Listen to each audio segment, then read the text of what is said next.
So this Why Nations Fail is a very favorite, like it's a very good book, and it's my personal favorite. So I got exposed to this book in 2017, and then I think I've given it to leader and also the youth wing secretary.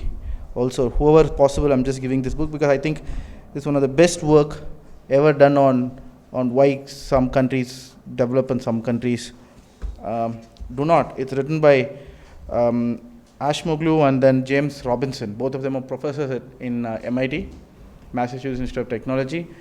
Specifically, Ashmoglu was born in Armenia, the former USSR. So he kind of also has an experience with extractive institutions and authoritative regimes. So he has real life experiences, and that makes the book also more practical and not just theoretical. So the book kind of has about 15 chapters.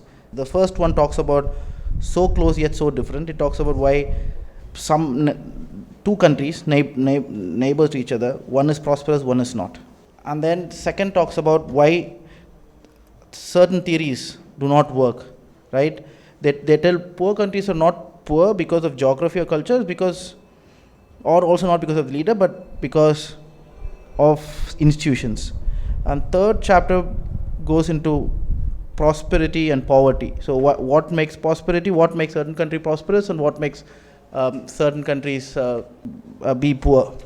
And in fourth chapter is very important, which talks about how certain critical junctures over the last 600 years, 700 years in the history of the country, how certain events have shaped the economic outcome. For example, World War I, World War II, the French Revolution, and so on and so forth.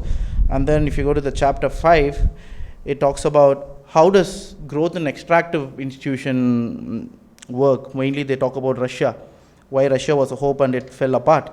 And then in chapter 6 talks about how institutions had kind of drifted over time because of certain minute differences, very minute differences, but how they have made a huge difference. Like they go into even countries within Europe where probably, if you look the difference of socio-economic development are not very big, but still there are certain differences, and they talk about how certain incidences in history have created those differences. Example, Spain and UK, or France and UK. Why Spain was not able to capitalize on the first industrial revolution and UK could. So those kind of differences.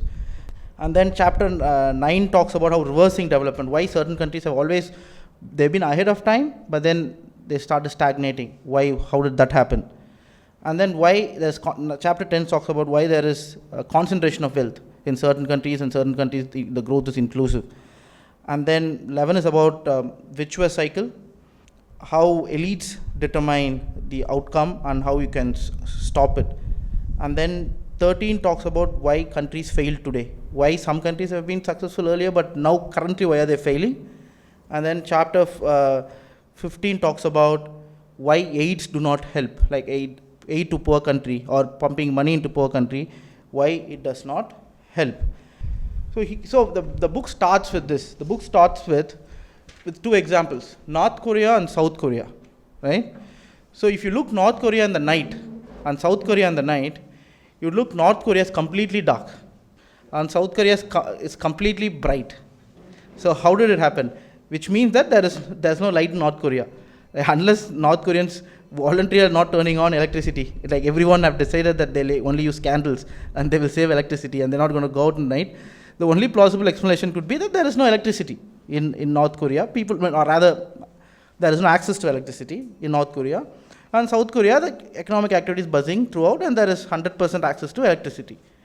But in 1940s, both North Korea and South Korea had the same socio-economic development. They were really the same in every ranking. But today, if you take and compare North Korea and South Korea, life expectancy in North Korea is about 60, South Korea is about 85. Literacy rate in North Korea is less than 30%, South Korea is more than 100%. If per capita GDP, which was same in 1945, today in South Korea is 20 times higher than that of North Korea.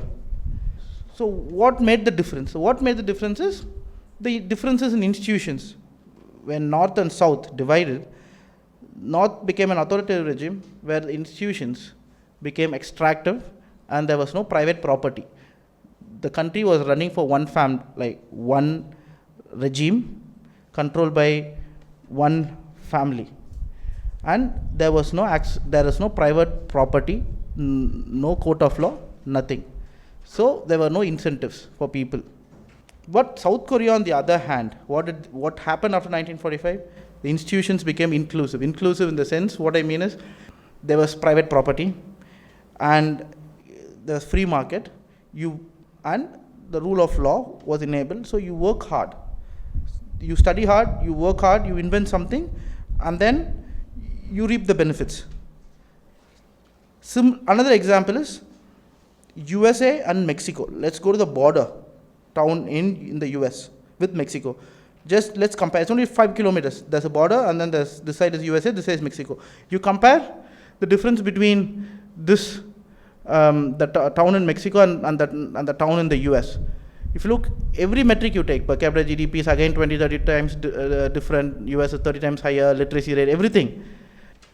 Again, if you look at the reasons, it's institution. Normally, we've been always told that countries have different growth. Some countries are poor, some countries are rich.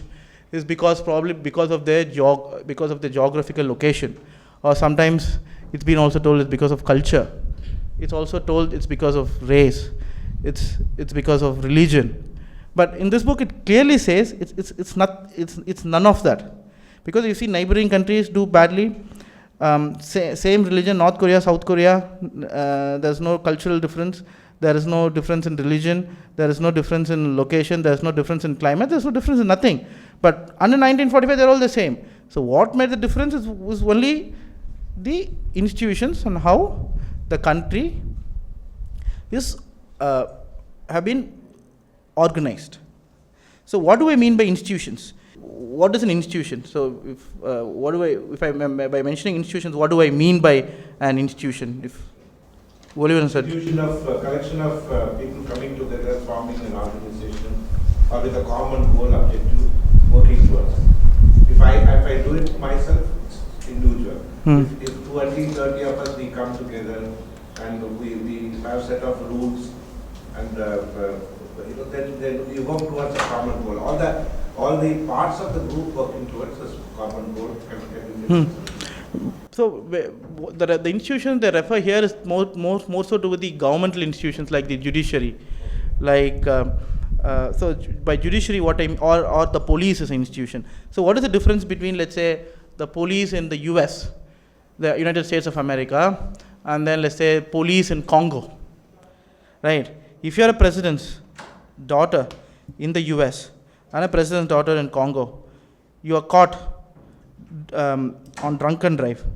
So what happens in Congo and what happens in the US? Congo, he or she goes scot-free, but in US you are... Yeah, exactly. So because the institutions are transparent. So same thing goes to judiciary.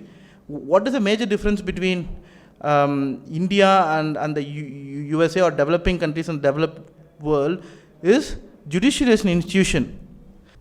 So Abhijit Banerjee in his book, Why Good Economics for Bad Times. So in his book, he was talking about two communities. So he said he spoke about one industrial town, two communities.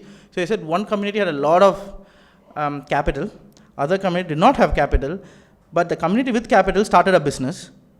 They all had huge units. They were making 200 crore turnover, 300 crore turnover, and then the community which did not have resources or capital, they were doing turnover less than 10 crores, 20 crores. But there was one difference. The community which had access to capital did not know how to do the business. They were not productive. And then when he saw their productivity, he says, if they actually lend the money to a bank, or rather deposit the money to the bank, the returns would have nearly been the same, the cumulative returns. Then he goes on to talk about the community which does not have capital but has entrepreneurial skills, high productivity. So their returns were actually 2.5 times or 3 times higher than the bank returns, or rather what the others, like the other community members were earning. So he has a basic question. So then why not? The community which has capital why do they not lend to the community which is entrepreneurial in India? This was his question. Because if you do it in a solved, you are making 10%, 11%, putting in all the hard work, you are also not growing much.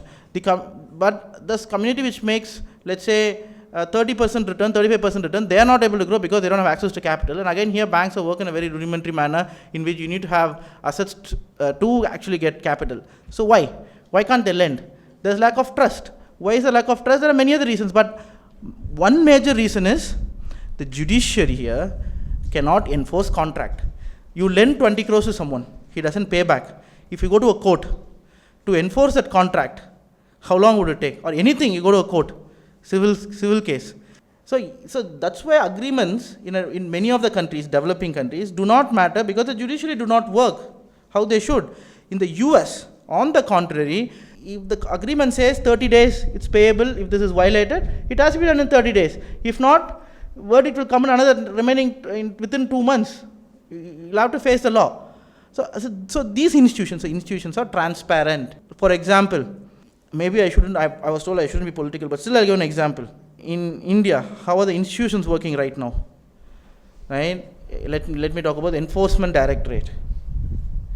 So Enforcement Directorate, number of cases which has been registered have increased from 400 in 2004 to 2014 to about 4,500 from 2014 to 2023. Okay, fine. Okay, let's assume they've been doing a good job. But then why are all the 98% of the cases registered on the opposition parties? Okay, let's assume only one party is honest and all other parties are not honest.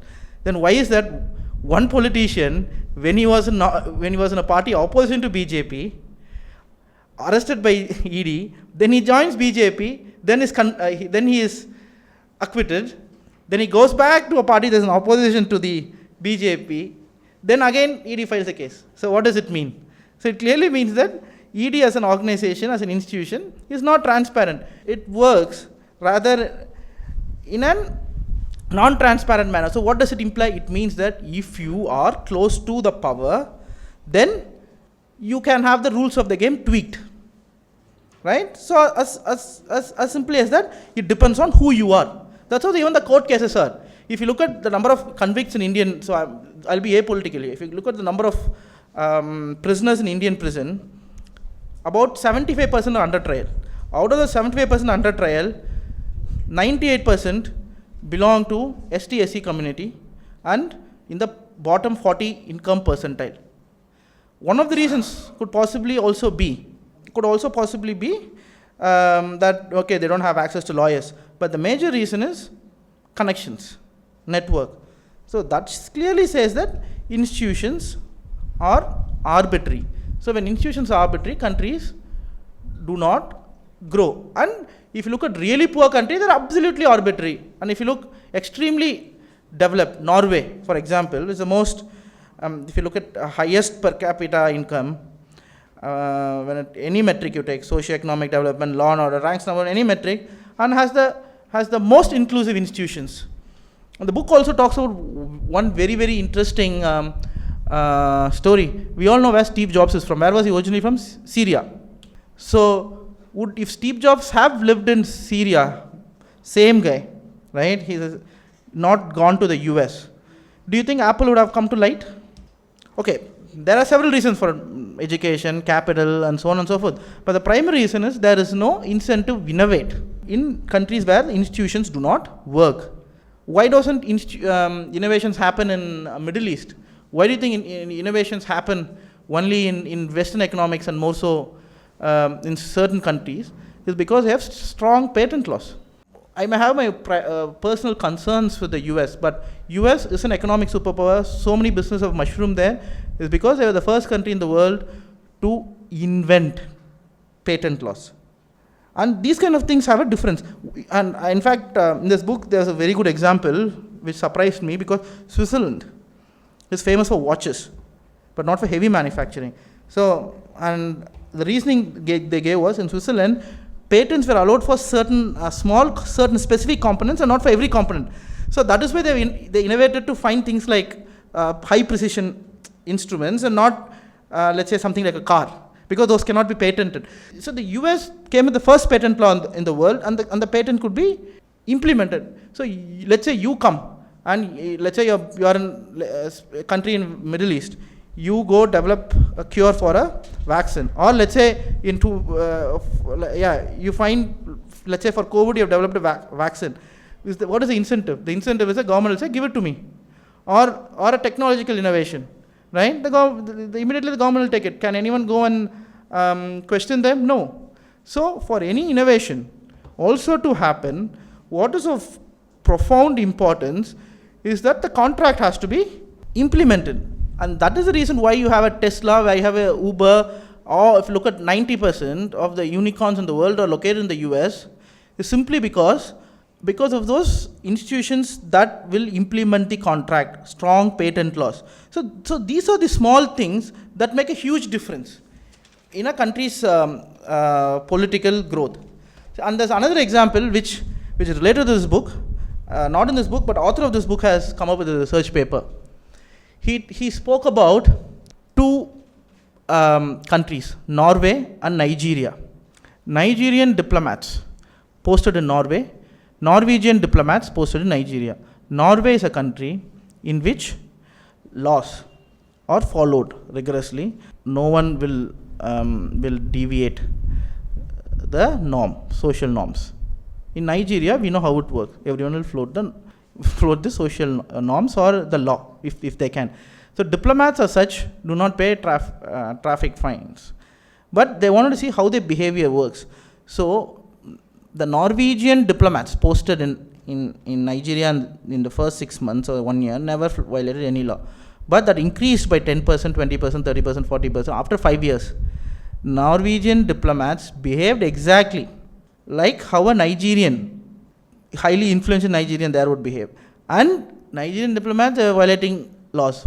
So the case study was done based on who parks in handicap parking area. So how are the Nigerian diplomats performing in Norway? Though they need not have to pay fine. First year, it was same as that of what they'll do in Nigeria. But after 5 years, they conform to the norm of what a Norwegian high-ranking civil servants would do, right? So how this happens is because when you have systems in place that institutions work same for all, when that will force the 90 to 95% to follow the rules, then everyone will do it, even though there is no fine, even though there is no repercussion. And this explains why law and order is maintained in some countries, why law and order is not maintained in some countries. Nothing to do with race, right? We have like a lot of this colonial mindset. I've said, if you look a lot of this colonial history or how the Commonwealth, the colonial leaders spoke about the indigenous people, like British talk about Indians or maybe the Belgians in Congo, they thought, these people wouldn't listen. And I think this has brought about an complex also in the local people. But if you actually look, it has nothing to do with, and this has to actually do with the institutions. And if you look, the book doesn't explicitly say, but if you read the book clearly and if you also kind of infer, many of the problems with the institutions, right, in developing countries per se, and most developing countries are former colonies, right, is because of the colonial masters haven't led to creation of proper institutions historically. I want to go to Congo. So the Congo so they kind of kept it very, very extractive. They want to go there, they want to take minerals, use the locals as what? Locals as slaves, and they had no property rights, no rights, nothing of sort. They could any day be taken in a ship to US, wherever they want. So and they also kept the country divided. So when Congo got independence in 1960s, it was absolutely impossible for one government to rule the entire country. And then also, all the colonial masters always developed a dozen or a few of local elites. And these elites started controlling the government for their own benefit. So basically the British were replaced by local elites. Plus, because the country is not united, and you never had institutions. Institutions for whom? Institutions for local people. So the countries could never kind of grow. That disparity you can clearly see with, like, let's say, how the countries are standing now. Who were the colonial rulers? And if you can clearly see how regressive they were 500 years, 600 years back, you will still see these countries being regressive now. You could see a clear correlation. Less regressive, okay, somewhat okayish development now. Highly regressive, really bad um, development. That's why if you look the French colonies in specific, where they do not pay any attention to institutional development or anything, it's completely extractive. For example, let's talk about Burkina Faso, Cameroon, those countries, they're much worse than the other African countries. It's not because of any other reasons like geography, climate, whatever. It's only because how the institutions were organized. The same thing goes to do with South America, North America. Why did South America did not grow and North America grew? Because why did they go to South Korea? The Spanish went to South Korea because they want to get silver. And they use the local people to get them, get them silver, and they use the local people, and that's about it. A small group of elites developed. But in North America, that's not possible. And even differences in the states of North Korea is because of that. Because the locals who went, let's say people from Britain or wherever, from Europe, whoever went to the US, they were not able to make the locals to be submissive to them. They will have to actually start organizing together and start working. And for that to happen, property rights has to be given. So they go, 50 or let's say 100 people go, occupy a place, there's one person who's heading them, and he was not able to get any work from them and nor support from the local people.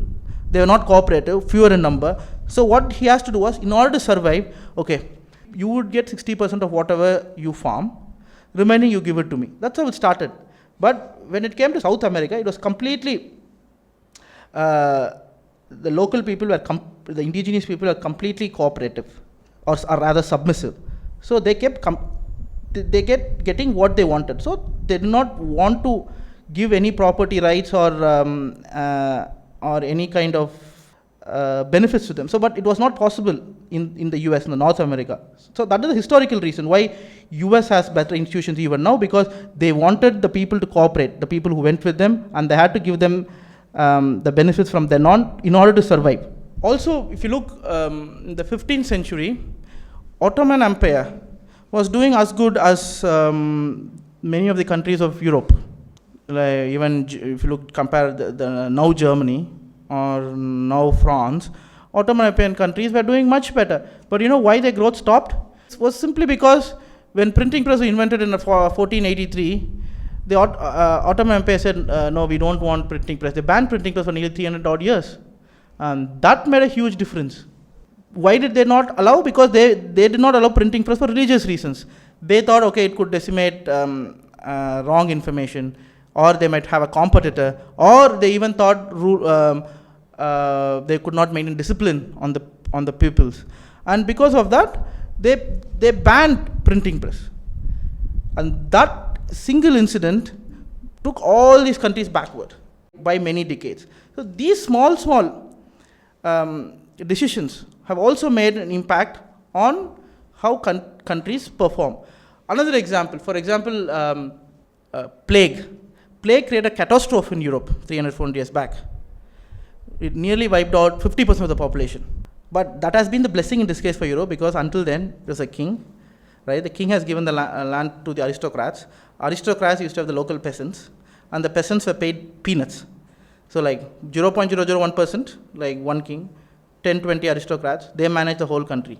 So peasants used to they used to get small returns, like for for all the hard work they put, high inequality. But when nearly 50% of the population disappeared during plague, there was labor shortage.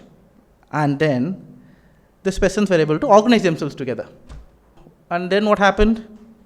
And then because they organized together, they said, you'll have to pay us higher wages. They kept demanding more and more and more. So they became equal partners nearly.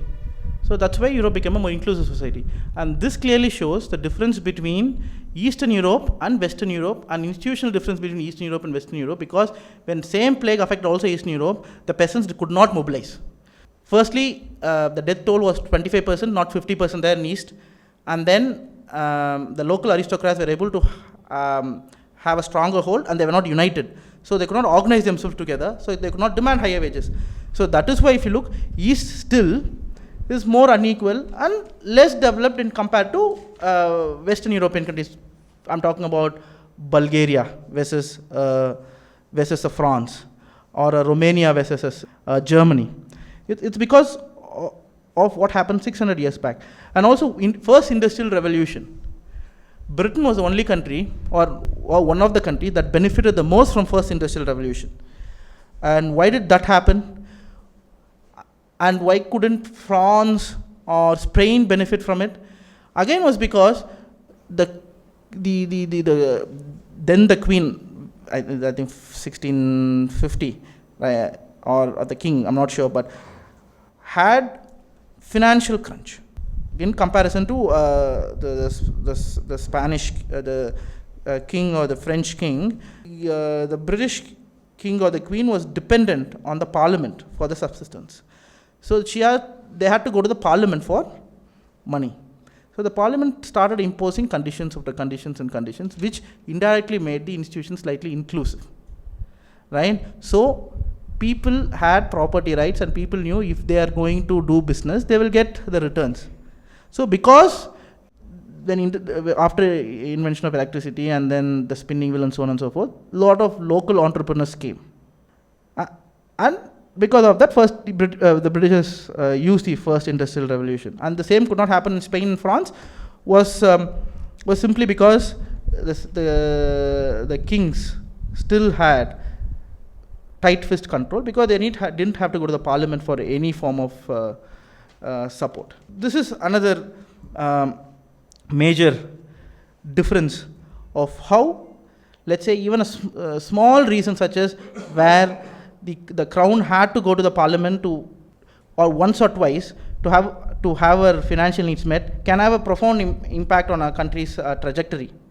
And if you look and interpolate into India, you can see what kind of an impact the caste system must have had or still has on the country's economy, which is not mentioned in the book. But I think if you have to extrapolate and say, the caste system kind of definitely reduces the country's growth by about each year by about 4-5 percentage points. Okay, Tamil Nadu may be a state which has to an extent defied the cleavages of the caste system, but if you go look at most of India, most of the northern states, if you look, most of the doctors, most of the engineers, most of them, let's say chief engineer, superintendent, any respected position, be in government, private sector, they occupy only people from two castes. They constitute about 7-8% of the population. And which is why all of the interesting research, right now, chief economist of IMF, she did this under one of a very leading Nobel laureate economists, I forgot his name, but in this research, she kind of wanted to find out what happened to the districts of India after India opened up the economy in 1991. So from 1991, what was the inequality or rather the Gini index, district-wise. And what they identified was, by 2005, the Gini index, or rather inequality, has increased. In 14 years, has increased by 30 percentage points or 40 percentage points. GDP has increased, but that doesn't mean that inequality should not increase. No, winners takes it all. So why has this gap happened? When they analyzed, they found that because let's go to 1991, you open up the economy, IT companies are coming, tech jobs are coming. So only very few percentage of the population had the education who could fit into these jobs. Rest did not. When you give, only when two communities become engineers. So only people from these two communities will be employed in these firms. And also there are allied development and growth. Let's say real estate and so on and so forth. But even for that, a major percentage of the population should have the wherewithal or should have the capacity to get involved in it. Let's say Bangalore, for example, people from different communities were able to reap the benefit of the IT boom, but that would not have happened in a Noida. That is the impact of caste system, where you have denied the rights to 90% of the population. And through that, she was able to say that this has hindered the growth of India than anything else.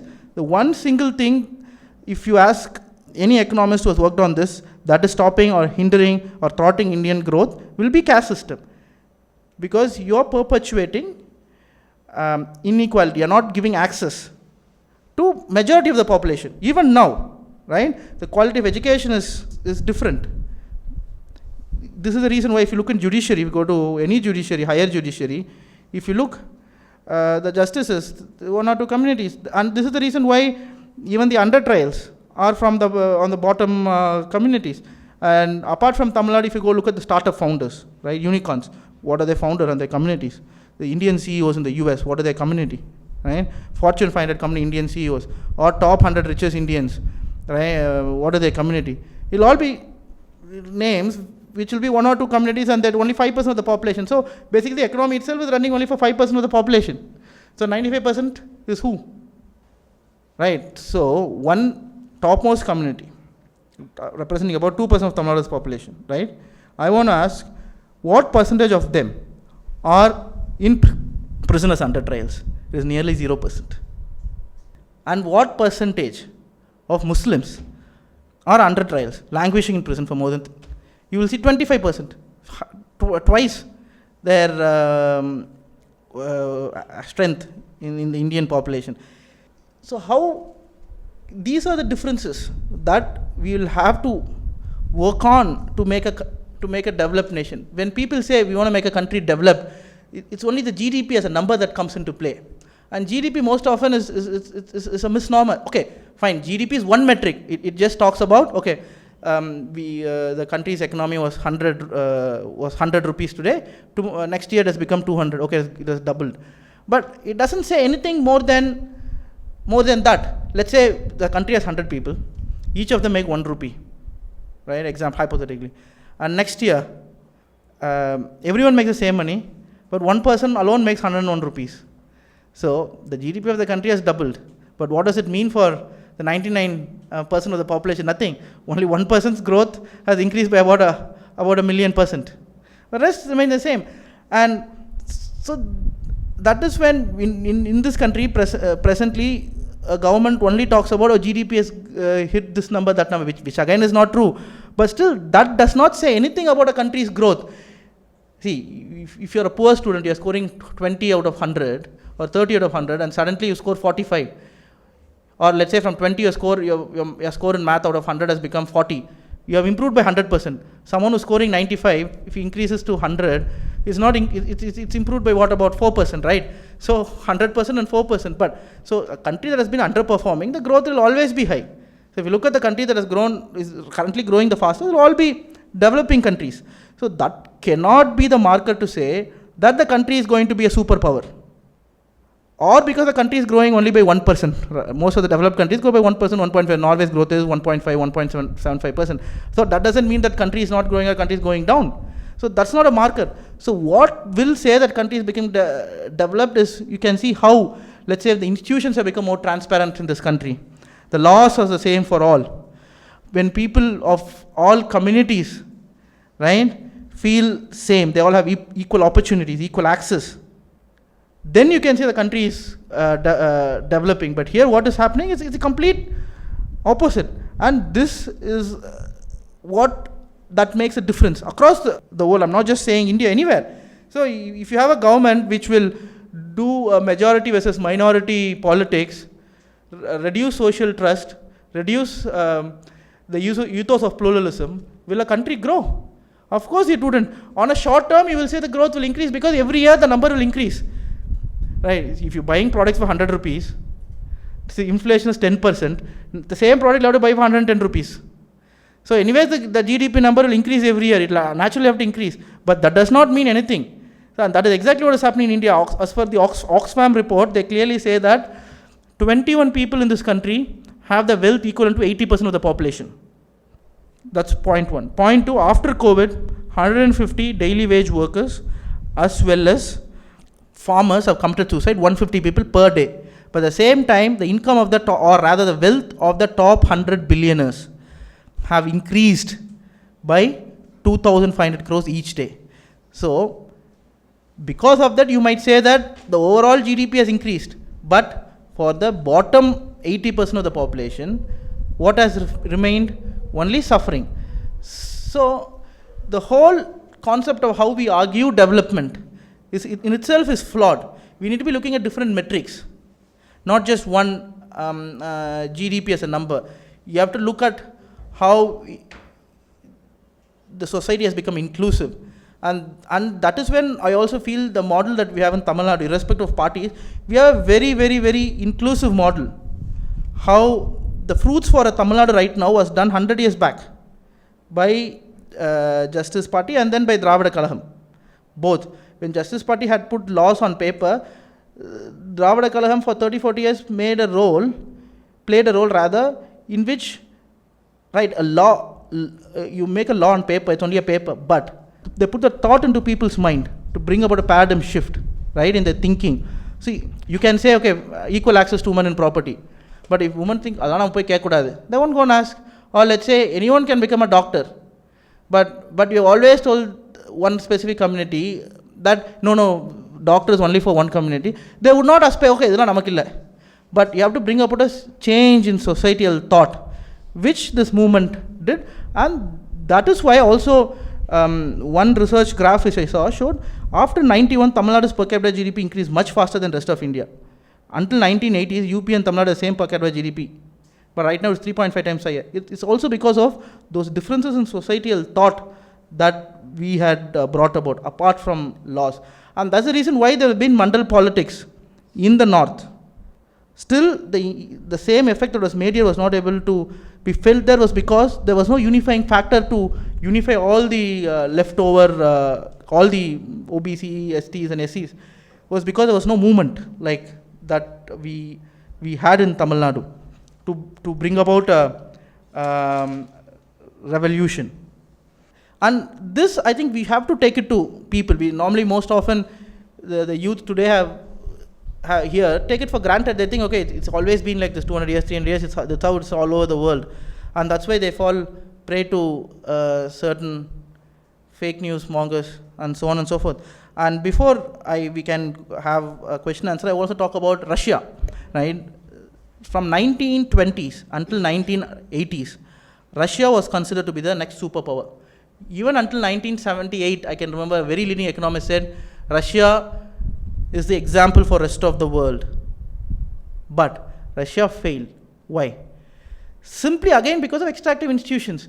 Earlier it grew, but what did they do? They did not allow the individuals, right, to get the benefits. The state owned everything. State had access to capital, so everything. They put in the best machineries, made people work hard, but they're not able to get the productivity. Because after a while they thought, what is it in for me, right? In comparison to a capitalistic model, where when you put in a lot of effort, you reap in your own benefits. But compared to a model in which you have to only work, your wage is fixed. You are using carrot and a stick model. So what eventually happened was people's interest to work hard reduced, and that's why the productivity kept dropping, and that's why Russia after a while lost out. And this is what it could also partly explain the reason why China's growth rate is slowly stagnating, is also because China as such, though has followed a very capitalistic economic model, the country as such, all of the institutions are extractive. You can be a billionaire because of your own hard work in China, but if you go against the government, you are a nobody. And effects of these kind of things are now being felt in the Chinese economy. So if a country will have to grow, it will have to have laws that works not just on paper, but actually works same for all. Also should allow private property, should have strong patent laws, encourage innovation, focus on give equal access to education, health to all, equal opportunities all. Only then a country would grow. Any country in which a government tries to divide or behave in a partisan manner, there is no scope for a country to grow. So with this, we can have question and answers.